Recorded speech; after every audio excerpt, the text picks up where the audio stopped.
अरे छोटी, तुझे एक बात पता है? क्या दीदी? तुझे पता है, अभी हमारी ननद रानी नंदोई जी से बात कर रही थी। मैंने खुद अपने कानों से सुना है, वो उन्हें कल लेने आ रहे हैं। हैं? सच में दीदी? आप सच कह रहे हो? अरे वाह दीदी, आपने क्या खबर सुनाई है?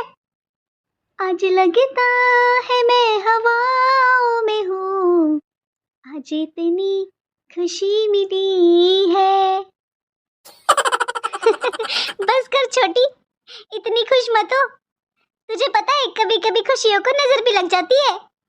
दीदी आप बस डराओ मत मुझे। अच्छा सुन, चल आज कुछ अच्छा सा बना लेते हैं खाने में।